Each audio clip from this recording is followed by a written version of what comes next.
Hello दोस्तों, इस video का टॉपिक है डिसएडवांटेज ऑफ मीशो सेलर। इसका मतलब ये है कि आपको मीशो पे सेल करने के लिए किन किन प्रॉब्लम का फेस करना पड़ सकता है। सबसे पहले मैं आपको बताना चाहूँगा कि मीशो का जो ये नाम है, असली नाम इसका है मेरी ई शॉप। अब हम उसके बाद बात करते हैं मीशो के डिसएडवांटेज के बारे में। मीशो का जो पहला है डिसएडवांटेज वो है ओवर एडवर्टाइजिंग। मतलब कि जितने भी सोशल मीडिया प्लेटफॉर्म हैं, आपने कहीं ना कहीं मीशो का एडवर्टाइज देखा ही होगा। इससे क्या होता है कि जब कोई भी कंपनी बहुत ही ज़्यादा अपना एडवर्टाइज करती है तो उसके पास कस्टमर बहुत ही ज़्यादा आने लगते हैं। अब यहाँ पे प्रॉब्लम क्या है, कस्टमर ज़्यादा आते हैं, मतलब कि रीसेलर और सेलर बहुत ज़्यादा क्वांटिटी में आ रहे हैं, लेकिन मीशो के पास अभी इतने ज़्यादा कस्टमर नहीं हैं। पहली पॉइंट ये हुआ है।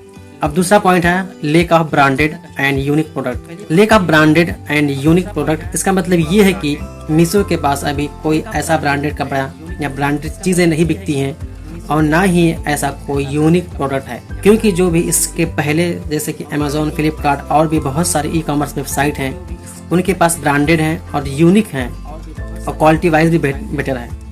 तो अभी मीशो के पास इन सब चीज़ों की प्रॉब्लम है।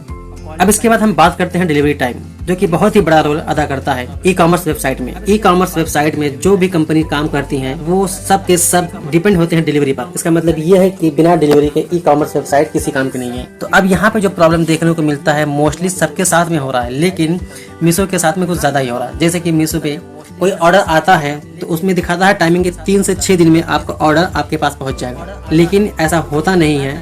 इसके पीछे का रीजन क्या है कि मीशो एक ड्रॉप शिपिंग पे काम करता है और मीशो के पास अपना कोई भी डिलीवरी सिस्टम नहीं है।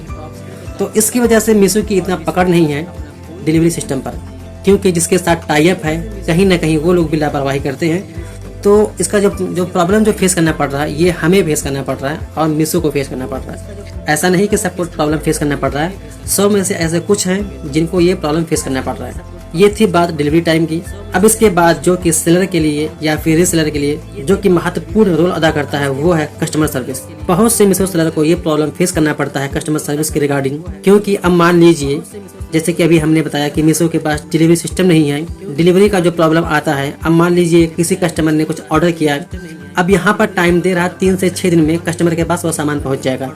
अब सेलर या रीसेलर ने यहाँ से शिपमेंट का ऑर्डर लगा दिया, फुलफिलमेंट कर दिया। अब उसके बाद जिसके साथ भी मीशो का टाई अप है उसका बंदा ये ऑर्डर पिक करने के लिए कभी कभी अगर लेट से आता है या कभी टाइम से आता है लेकिन लेट से डिलीवर करता है, तो इस कंडीशन में क्या होता है कि जो कस्टमर होता है वो ऑर्डर को कैंसिल कर देता है। जब वो ऑर्डर को कैंसिल करता है तो वो ऑर्डर वापस आता है। तो जब वो ऑर्डर वापस आता है तो इसमें कभी कभी ऐसा देखने को मिलता है, बहुत से सेलर को ऐसा देखने को मिलता है कि उनके पास वो चीज़ दिखाती है अपडेट में कि सामान इनके पास पहुंच चुका है, लेकिन दरअसल हकीकत में वो सामान उनके पास आता ही नहीं है। तो फिर इसके लिए वो कंप्लेन रेज करते हैं। तो जब कंप्लेन रेज करते हैं कस्टमर केयर पर तो वहाँ से उनको रिस्पांस उतनी अच्छा नहीं मिलता है।